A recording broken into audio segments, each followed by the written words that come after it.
Bonjour et bienvenue dans cette nouvelle saison de Unboxing Design.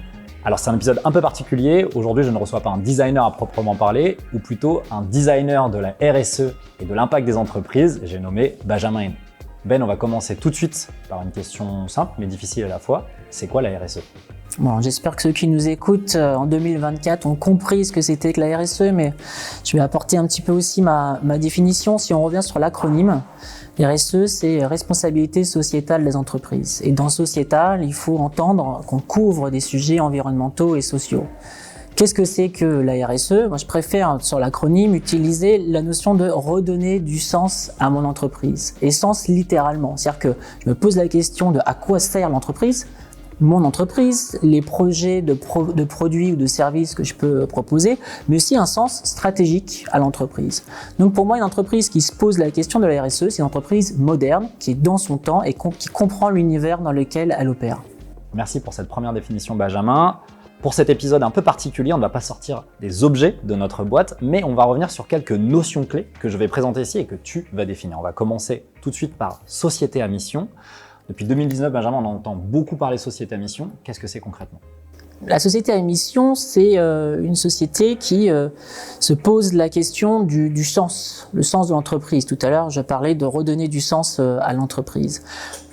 C'est un principe, un concept qui est né il y a une vingtaine d'années, d'abord travaillé par des chercheurs, des académiques, aux États-Unis entre autres. Et l'idée, c'était de se dire, mais finalement, une entreprise, elle n'est pas juste là pour travailler sa profitabilité dans l'absolu. La profitabilité capitalistique est une conséquence du sens et de la promesse. Promesse produit, promesse de service. Et donc, dans ce sens-là, on trouve une dimension forte lorsqu'on parle d'écologie ou lorsqu'on parle de dimension sociale. Donc, une société à mission, depuis 2019, on était reconnu en France sur ce principe-là, c'est une entreprise qui a modifié ses statuts, qui a écrit son sens profond dans ses statuts. Il suffit pas de déclamer une raison d'être, il faut mettre des objectifs statutaire associé et qui a défini une nouvelle instance de gouvernance qui s'appelle un comité de mission qui revoit annuellement les décisions stratégiques pour vérifier qu'elles sont en cohérence avec cette mission. On produit un rapport annuel, un rapport de mission et on est audité tous les 2 ans. Très clair. Chez Pixis, ça fait combien de temps qu'on est société à mission ? 2021. Prochaine notion clé, la matérialité. Alors là, on commence à rentrer dans des notions un peu plus techniques. Qu'est-ce que c'est ? C'est technique et en même temps pas si technique que ça. Vous l'avez compris, dans la RSE, on parle d'enjeux environnementaux, de la biodiversité, du climat, du carbone, des gaz à effet de serre, du plastique, des packaging, etc. Bien entendu, il y a des sujets sociaux, on parle d'inclusion, de diversité, de handicap, équilibre femmes-hommes dans les collèges cadres. C'est un Everest de complexité. La matérialité, c'est le principe de hiérarchiser cette complexité. Ça s'inscrit dans une idée qu'une entreprise doit rendre des comptes, doit être transparente, doit expliquer ce qu'elle fait sur les enjeux qui sont considérés comme prioritaires et peut-être pas des enjeux annexes qui seraient moins importants.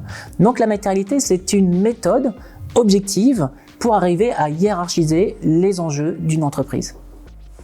Ok, très intéressant. On parle maintenant de double matérialité. Alors, est-ce que c'est double plus dur d'évaluer sa matérialité ? Comment ça se passe ? Quel est ce nouveau concept et qu'est-ce que ça impose de plus ? Ce qui est intéressant dans la matérialité, l'idée c'était de se dire que on n'est pas dans une auto-évaluation au sein de l'entreprise de ce qu'on considère comme important, pas important.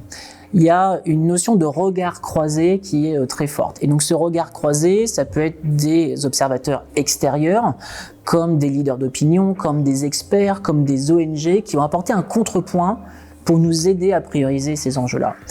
Jusqu'à aujourd'hui, cette matérialité consistait à évaluer l'impact de facteurs externes, une raréfaction de matières premières, une augmentation du prix de l'énergie, une grogne sociale, sur l'efficacité économique d'une entreprise.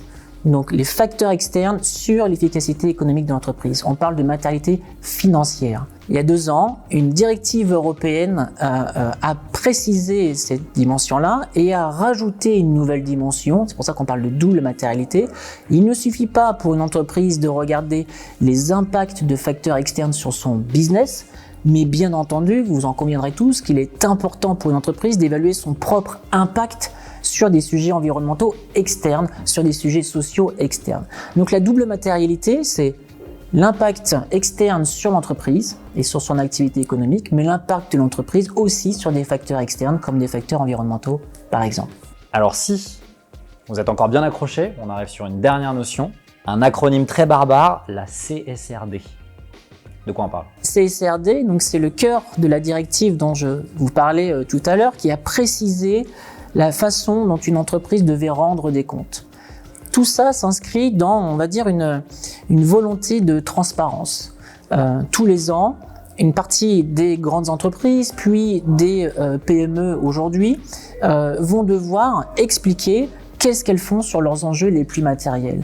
Donc la CSRD finalement a élargi le périmètre des entreprises qui est jusqu'il y a peu, depuis 2001, c'était essentiellement les entreprises du CAC 40, puis les entreprises du SBF 120.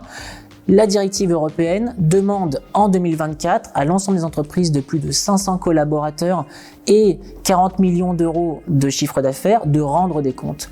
L'année prochaine, il y aura moins de collaborateurs et un chiffre d'affaires plus réduit, et ainsi de suite sur les 5 prochaines années.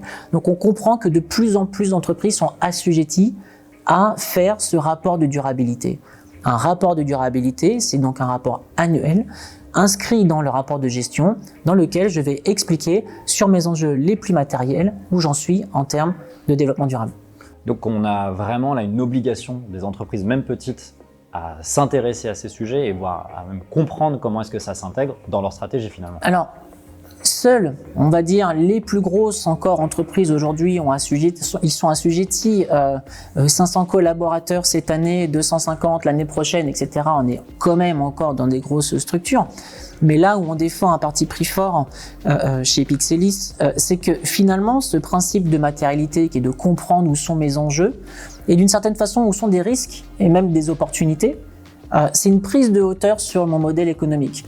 C'est une prise de hauteur sur qui seront mes salariés demain. Une prise de hauteur, une compréhension sur qui seront mes clients demain. Donc c'est finalement un exercice qui met au cœur de réflexion globale de stratégie de l'entreprise la notion environnementale et sociale. Donc oui, dans un souci de reporting et de transparence, de faire un rapport annuel, certains y sont obligés par la loi. Nous recommandons à la plupart des entreprises, j'ai envie de dire même quelle que soit leur taille, de prendre cette hauteur et cette respiration parce que c'est un enjeu stratégique pour elles de comprendre le chemin qu'elles vont construire dans les prochaines années. Très intéressant. Merci de nous avoir éclairé sur tous ces concepts complexes, mais qui aujourd'hui vont devoir être clairs pour la plupart des entreprises, puisque demain, comme tu l'as dit, tout le monde doit s'y mettre. Les taux se réduisent en termes de nombre de collaborateurs et de chiffre d'affaires, et donc de plus en plus d'entreprises, effectivement, grosses PME vont être assujetties à faire cet exercice-là. Merci à tous d'avoir suivi ce nouvel épisode de Unboxing Design, et on se retrouve très vite pour de nouveaux épisodes. À bientôt!